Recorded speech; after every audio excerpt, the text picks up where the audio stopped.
اهلا بيكم في فيديو جديد. النهارده هنتكلم عن الانتقال من العقل اللاواعي الى العقل الواعي. قبل ما نبتدي ما تنسوش تعملوا لي لايك لو الفيديو عجبكم. لو حابين تتابعوا الكونتنت اللي بقدمه ما تنسوش تعملوا سبسكرايب وسيبوا لي كومنت لطيف. ويلا بينا نبتدي. اول بوينت حابه اتكلم معاكم فيها هي وعي الانسان بالتثقيف والثقافه. لازم الانسان علشان ينتقل من حاله اللاواعي الى حاله الواعي لازم يبقى عنده فكر وثقافه ومحاوله الاطلاع على كل ما هو جديد، ومش بس يكتفي بالمجال بتاعه، لا، لازم يقرأ ويحاول ان هو يقرأ في كذا مجال. وما ننساش ان اول آية نزلت في القرآن الله سبحانه وتعالى بيقول اقرأ باسم ربك الذي خلق، بمعنى ان القراءة تزود وتضيف للإنسان مش تأخذ منه، بالعكس القراءة بتضيف إلى عقل الإنسان وبتنقله من حالة اللاواعي إلى حالة الواعي. تاني نقطة حابة أتكلم معاكم فيها هي التغذية، تغذية الجسد وتغذية الشعور. نبتدي بتغذية الشعور الأول. لازم نتعلم ان احنا لو غذينا الشعور السلبي اللي عندنا هيكبر، بمعنى لو غذينا العصبية هيبقى في عندنا فيما بعد شيء مرض له علاقة بالأعصاب، زي مثلا التهاب الأعصاب أو حتى وجع أو آلام في الجسم بعد إما بنخلص عصبية وزعيق ونرفزة وخناقات عموما.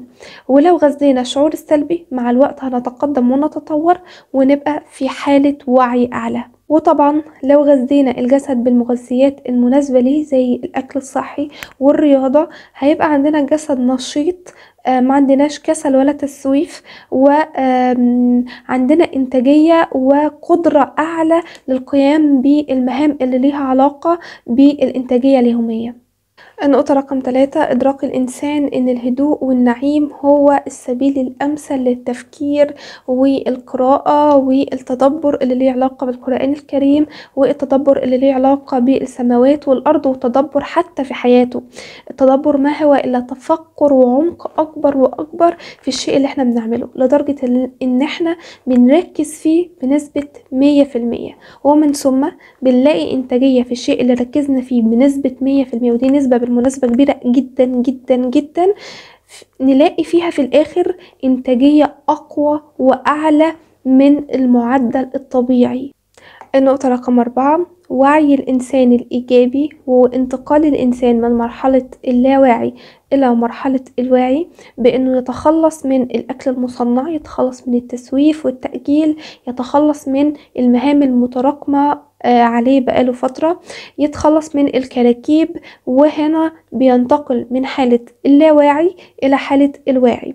وبالمناسبة احنا لو ظبطنا المكان حوالينا ورتبنا المكان سواء كان مكتب، سرير، او حتى الأوضة اللي احنا عايشين فيها، ده بيدينا مساحة اكبر للتفكير ان احنا ننتج ونفكر بشكل ايجابي. النقطة رقم 4 وعي الإنسان بأن الظلمات والنور هما الطريقين، الإيجابي والسلبي هما الطريقين الواعي واللاواعي، بمعنى كل ما هو نور هو إيجابي، وكل ما هو نور وإيجابي هو عقل واعي وهو إنسان واعي، وكل ما هو ظلمات هو سلبي، وكل ما هو ظلمات وسلبي هو عقل لا واعي وفكر لا واعي وجسد لا واعي وإنسان لا واعي بالمرة. وده قانون من قوانين القرآن الكريم اللي لازم نبقى واعيين بيها. النقطة رقم 5 طاقة الإنسان وتقديراتها، بمعنى ما حطش طاقة مش في مكانها وأقول أنا ما عنديش طاقة ليه. لكل فعل في حياة الإنسان تقدير، وكل تقدير هو طاقة.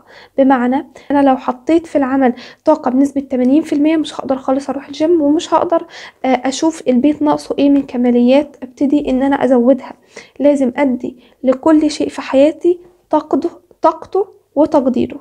النقطة رقم 6 وعي الإنسان بجمال الدنيا، وإن احنا مش جايين هنا نعذب ولا نهان ولا نمرض ولا يحصل لنا مرض بنسبة 90% ما نقدرش نسيطر عليه، ولا يبقى عندنا صراعات وحروب، ولا يبقى عندنا نوع من أنواع المناقشات الغير متزنة والعصبية الزيادة والأوفر. لازم نفهم إن جمال الدنيا هو السيطرة على كل دول. لازم نفهم برضو إن احنا مش جايين الدنيا هنا نهان، احنا جايين هنا نقرب مكرم وعباد مكرمين اصلا. فبالتالي هنا نقطة مهمة جدا هننتقل ليها الى العقل الواعي والى انسان متزن نفسيا، انسان قادر يفكر، قادر ينتج، بدل ما نفضل في حالة اللاوعي وحالة الظلمات، ننتقل الى حالة الوعي وحالة النور. لحد هنا هيبقى الفيديو خلص. اتمنى يا رب الفيديو يكون عجبكم. ما تنسوش لو الفيديو عجبكم تحطوا لي لايك وتكتبوا لي محتاجين تشوفوا ايه الفترة الجاية في الكومنتات. اشوفكم في فيديو جديد، مع السلامة.